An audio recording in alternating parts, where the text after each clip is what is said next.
Welcome to another episode of the Reboot Chronicles, a no-holds-barred forum with global leaders, authors, entrepreneurs, and CEOs about how organizations stay focused on growth and innovation in unprecedented times. I'm your host, Dean DeBiase, coming to you live from Revive's North American headquarters in Chicago, and we would like to thank you for joining us from around the globe today. A happy May Day to everybody. Today we are covering the reopening of the economy again, but this time from a perspective of the $22 billion professional services beauty sector. Our guest joining us today is Chesebro from Paris. He's a Senior VP of Digital Transformation at Coty, a little company, $9 billion global company with brands that are number one in fragrances, number two in salon hair, and number three in color cosmetics. Welcome, Chris. Quite a May Day over there in Paris. Is there a lot of celebration going on? It's a little bit more calm than it has been in the past few years. Thankfully, people are still respecting the lockdowns and the streets are pretty quiet in comparison to what we've seen in the past. So a good May Day. But is it a holiday? Like in the States, it's not. It is a holiday. It's a full bank holiday. Most companies are closed for the day.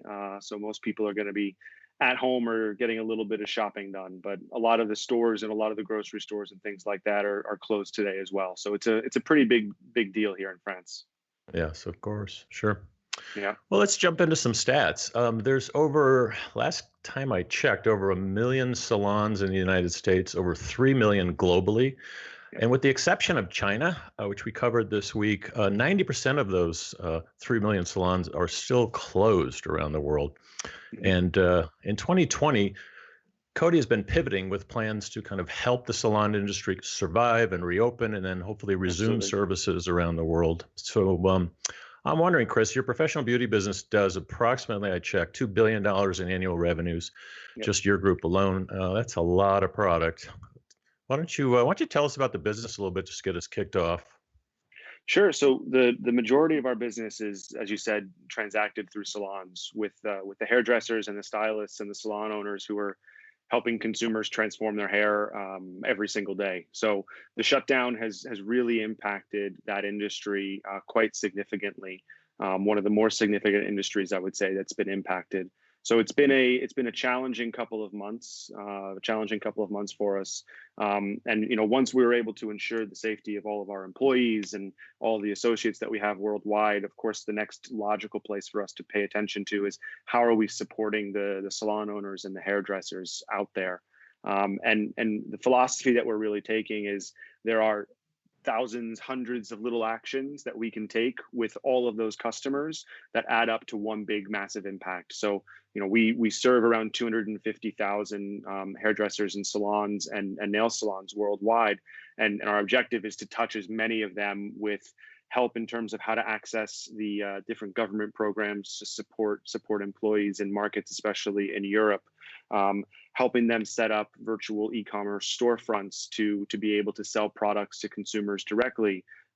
We've really pivoted all of our educators globally who would normally be in salons giving seminars or in one of our studios giving seminars teaching new techniques. We've pivoted them to digital education. We've made the vast majority of our digital education free during this time. So while people are at home, they're at least able to also up their craft a little bit. So our philosophy has been really built on the foundation that the big brand that we have in our portfolio, Wella Professionals, there's this concept of family around it. And if you look at the hashtags Wella Love, Wella Family, you'll see there's tons of engagement around that. And even more so now because people are at home and really interacting with each other. So our approach and our philosophy has been built on that concept of family and reaching out and touching as many of those people as we possibly can. And $2 billion is a lot of annual revenue. How did this group get started, this division? Well, Wella as a brand is 140 years old. It was founded in Germany. So it's been around for a lot longer than probably our collective ages on the phone. And definitely longer than this podcast. Sure. Absolutely. And the other big brand in our portfolio is OPI, and then we also have a big brand named GHD. And between the three of them, we have about 200 years of collective history. We've been part of the Coty family since 2017. Prior to that, some of the brands were with Procter and Gamble. But our core group is based in Geneva. We're a slightly dispersed group, but was the big foundation was Wella Professionals, salon hair color, and that's really what our core is today as well. Right. Got it.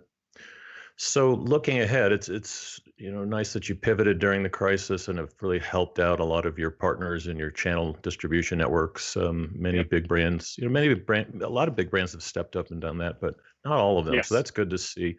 I was looking at some stats last night, and according to Klein, it says the industry is set to have a pretty much a slow recovery over the next 5 years. They cited a almost 2% drop in service revenues by 2025.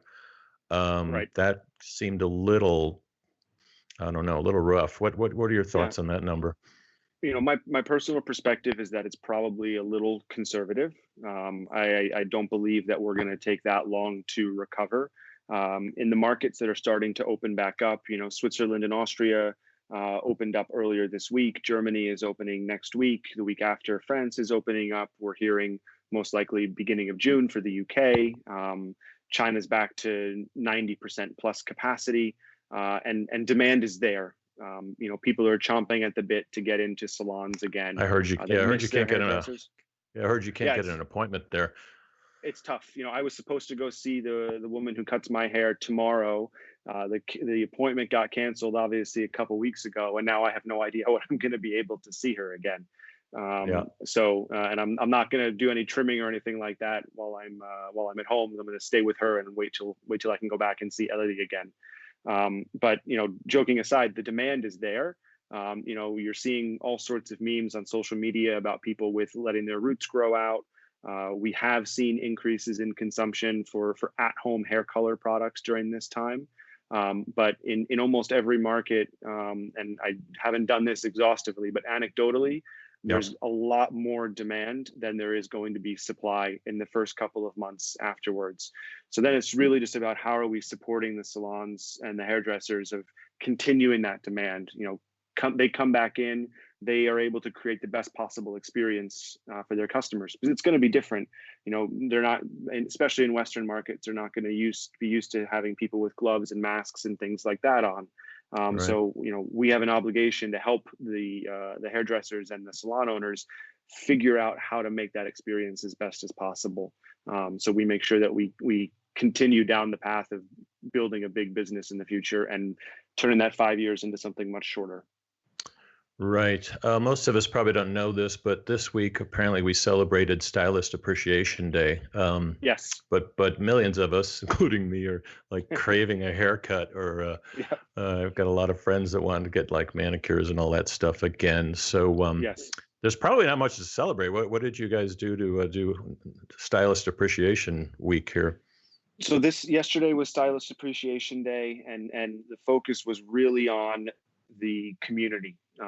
We have a community on Facebook of around 30,000 people who are highly active. I recently dove back into that community and started seeing the different conversations that people are having. And I can tell you that my Facebook notifications are blowing up at the moment for all the conversations going back and forth. But the focus was really on the individual stylists. So, for example, our head of influencer marketing and corporate communications, he was celebrating an experience that he had with one of the famous hairdressers from the Sassoon family of brands about a year ago, and saying, my hair is long, my beard is down to here, but I'm sticking with it in solidarity, and I'm not going to cut my hair or trim my beard until I can see my barber again, which for him is next week, and then for me, as soon as I can get an appointment, hopefully will be in the next couple of weeks. But it's really about celebrating those individual contributions of those hairdressers, because let's be honest, they change people's lives a little bit for sure. But you walk in with one hair color, you leave with a different hair color. You walk in with one haircut, you leave with a different haircut. Right. And for women especially, we know this across multiple markets. Hair is one of the things that can make or break someone's day. If you feel like you're having a good hair day, a lot of people feel like anything is possible. But if you feel like you're having a bad hair day, it's a different situation. Yeah, especially in the morning. So, and seriously, stylists fill so many other roles in Yeah, terms of just someone to talk to, spiritual guidance. absolutely. It's Yeah, amazing the lack of connection that's happened over the last 2 months at least, and how that's kind of I think some people may be keeping in touch with their stylists. You mentioned yes. do-it-yourself products. We'll kind of get to products later, but the whole what are you guys doing to kind of support that? Or some salons, I've heard some are actually aggressively helping their clients through that. Hmm. We probably could have a whole takeout reel of blunders and Yes, trying to do your own absolutely. hair. By the way, yours, you Yeah, could just we put a bowl. You could put a bowl over yours and just cut it. It's really simple for exactly. guys. But you were talking about Exactly. color, probably, right? Exactly. So shampoo, conditioner, those types of things, that's a whole other story. We've Yeah, that's really easy. we're in the process of pivoting, of finding ways of delivering those products directly to consumers, but in a way that credits the stylist who would have sold it to them. Yeah. So we have a B2B e-commerce platform called Mywella store, and we're looking at that in North America, really specifically in the US, on how we can use that platform so a hairdresser can say to their customer, I know that you're just about out of that product. I can send it to you. You'll get it in a couple of days, and it'll also support me, and they'll be able to make the profit and the commission they would have made on that product normally. So that's one thing. On the color, we did see in markets, especially like the UK and the US, just before the shutdowns, big increases in consumption for at-home box color and root touch-up products, which we know consumers are going to do because people Yep. don't want roots. In terms of the color that's used in salons, we believe, and most governments agree with us, that those products need to be applied by licensed professionals.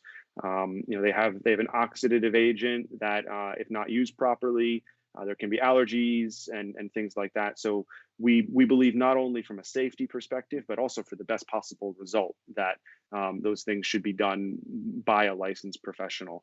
And to your point, a lot of people have great relationships with their hair colorist, with their hairdresser. So it's something for everyone to look forward to after the lockdowns are up as well, for to be able to go back and kickstart Yeah. that relationship. Sure.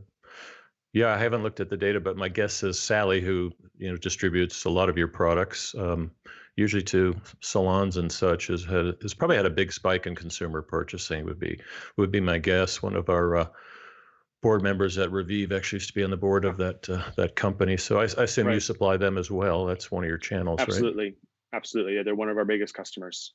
So on supply chain, do you go direct to salons? You're using two-tier distribution. Without getting too boring here, It's a let's mix. just, how's that going? Yeah, it's a mix of the two. So I mean, obviously our capacity right now has been decreased substantially. Yeah. Just like you were saying before, with other big companies taking actions, we pivoted some of our supply chain to produce gowns, to produce the hydroalcoholic gel. So we took actions like a lot of other of our compatriots have been taking as well, which is necessary to support the industry. But because demand is down so substantially during a finite period of time, obviously there's less capacity. But we have seen big increases in consumption in e-commerce, both in Europe and in the US primarily. And China is rebounding quite well. And we're still at a point where our capacity in terms of supply is strong. But Right. primarily, we do a mix of serving through distributors, like a Sally type of example, Mm-hmm. or directly to salons. Right. Yeah. Sally's good company. Yeah, Let's just go with your absolutely. China comment, though. What can we learn from Yes. China? We've done this on some other programs, but not specifically the professional services sector. So we've got a big audience in Europe, Yep. Asia, as well as, of course, North America and South America. Any tips that you can kind of share that you've learned? A lot of industries, whether it's food, which we're going to talk about a lot in the next couple of weeks, or Got it. beauty or health, a lot of cross sharing of like, gee, we opened up and this is what happened. We didn't expect it. So anything you can share? Yeah, I mean, I think some of the things that we've seen are also consistent with what we're seeing in the market and what's happening in the press and more generally. But the starting with reduced capacity in the workplace was really important. Hmm. Maintaining that social distancing was really important. And now it seems that they've done a great job of containing it. Our team in Shanghai was even having a team building exercise 2 days ago. So, they're able to go back to much more close to normal operations Right. now. We saw big increases, not just ourselves, but really more on the market, big increases in consumption in the makeup category and the skincare category. Because people, when they were at home, one, they're on video conference, so they want to have a face made up, and two, they don't have commute time or they have more downtime at home, so they had more chance to play with skincare routines. So for us, we were able to look at that and say on makeup at least, OPI is a big brand, really big in the US especially. It's really important that we make sure that Right. our e-commerce partners have enough stock of that product, and we have enough weeks of stock on hand to make sure that we address that oncoming surge of consumption. But we did see decreases in incidents of washing hair in China during that period of time, which hasn't really happened so much, I don't think, in Europe or in the US, but that's something we did see in China. Is it one of the reasons that client forecast was so, I'll call it pessimistic, because it's such a touchy-feely? I mean, you can't go into a salon. I mean, they're Right. touching you, they're touching your hair and everything. It's like, so for instance, in nail salons, they're used to wearing masks, some of them. They don't, because Yep. it's more of a dust, but it's more of a Exactly. dust thing. Yeah, so you can't really, it's just separating people, and you can't really social distance much from that, except gloves and things like that. So maybe that's why Right. they're seeing a slow uptake. But Yeah, I think everyone I know wants to rush back. I mean, for exactly. And instance, in the States, you're in Paris, but in the States, uh, yeah, state by state, city by city, they're opening up salons. And there's a lot of exactly. arguing going on about that. So, some people are like, hey, I'm Absolutely. going to drive to Georgia and get my hair cut or something. But Right. slowly, it's starting to ripple. But it's a high touch business. It is. There's a proximity, and it's a service business too. So the people are going to be. It's impossible to maintain true social distancing between the hairdresser and the consumer. But if the actions are taken where both the consumer and the hairdresser are wearing masks or wearing some other form of personal protective equipment, you can get a haircut and do a hair coloring as a consumer with a mask on. It's possible. The hairdresser can be wearing a mask and potentially a shield. And there's great collaboration between, I would say, the industry associations, the manufacturers, and the governments on defining what the guidelines need to look like country by country. Originally, the Italian government was planning on opening up salons not until June, and Right. thanks to some actions by the industry association in Italy and through ourselves, that date has been moved up into May. So there's, I think, very strong collaboration between the different parties to define what safe is. Right. And that's important, because everyone needs to feel safe in order to go back, and that might be why there's a question mark, because you think about travel, at least from what I'm seeing as an avid traveler, there are very few consistencies across the different airlines about what the rules are going to look like. I saw today Delta was saying they're going to operate at 60% capacity until June. American Airlines is saying masks are necessary. Other airlines like Lufthansa are not saying masks are necessary. So it's JetBlue has required it. United Airlines is clear out the center Yep. seats, but there's no, which is easy to do at this point. They're not filling them up anyway, but exactly. they're all talking to I each think other. there's But the lack of consistency, and not to attack them at all, but yeah, I think the thing that's working, and I think is going to work well for our business, is that there's a solidarity amongst the hairdressers, because even though they're competitive, in some ways they're not competitive, because they're in different markets, different locations within a city, et cetera, and they're a very social bunch.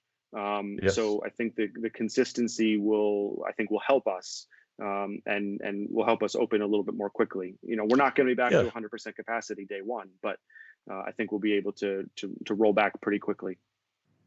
yeah. And you can play a thought leadership role there. Sounds like you're helping them. I just think that Exactly. there's a lot to learn. The travel industry, we're going to have them on as well, but they can learn from the food industry. They can learn from Yes. professional services. I mean, it's one thing to go change out an air conditioning unit in someone's home versus, Yeah. being in a high touch environment. You touched on something that I've been making fun about lately, which is Zoom fatigue. Uh-oh. So Zoom fatigue, Yes. everyone is like tired of staring into the cameras. They're either not used to or whatever. But we have seen at Revive, where people take a selfie and do skin diagnostics, that the traffic and the interest in that has Yep. just been spiking 200, 300, 400%, depending on the application. Yes. Sounds like you're seeing that in in your kind of sectors as well. What we're seeing is Absolutely. people want more personalized diagnostics. They want more personalized treatments, whether they're handcrafted treatments, like in your Yes. business model, or something that's just a SKU off the shelf. But take me from like 40 products down to 4, so I can choose one that fits my profile. Yep. So we're seeing that big time in skincare. What are you guys seeing in terms of the future of personalization? Absolutely. So I think there's a big opportunity in both makeup and in hair care. We are seeing some brands that I would qualify as smaller brands playing around in personalization. There's a brand called Pros in the US. L'Oreal has a brand called Color and Co. That's a little bit more on consultation than it is on personalization. Right. There's a We couple just in the UK that are pretty well Yep. funded, actually.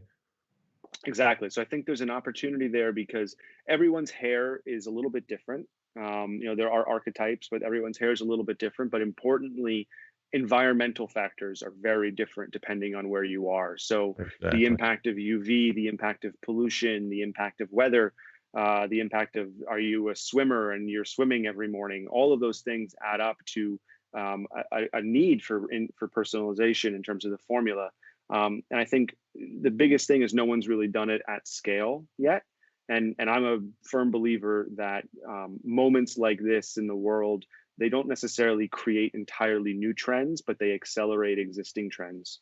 And I think the concept of personalization and something that's for me is one of those trends that we're going to see accelerate. So we have a brand that we were just launching in China at the end of last calendar year, Right. that is done in partnership with Alibaba, with the Ali Innovation Lab, that looks at all the different consumption patterns across their hair care database, and we co-created a brand with them off of that called Freology, and that I can tell you is a big priority for us in China moving forward, and of course China being more of a portend for what's coming in some of the other markets in terms of digitalization, we'll be looking at that very closely. Yep. Same here. Same here in the skincare and makeup side. A couple Yeah, there's questions lots of coming in on opportunity there. chat. I'm looking off screen, so I apologize, but a couple No, chat no, all good. questions. It's for you, not me. Since the uptick in social media, uptick is kind of an understatement. Uh, Social media consumption, how's Coty using social media to keep consumers talking about your brands? Example, utilizing Mhm. influencers to do DIY skincare routines and et cetera.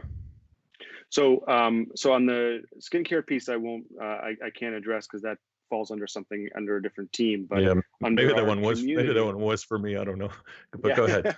It's But all on related. the exactly, it's all tied. But we have very strong communities, both of our professionals and our consumers. Wella has a community called Passionistas.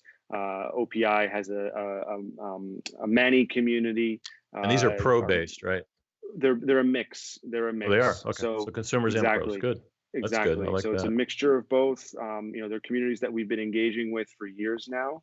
Our brand, Wella brand, is in salon hair care is the number one brand in earned media.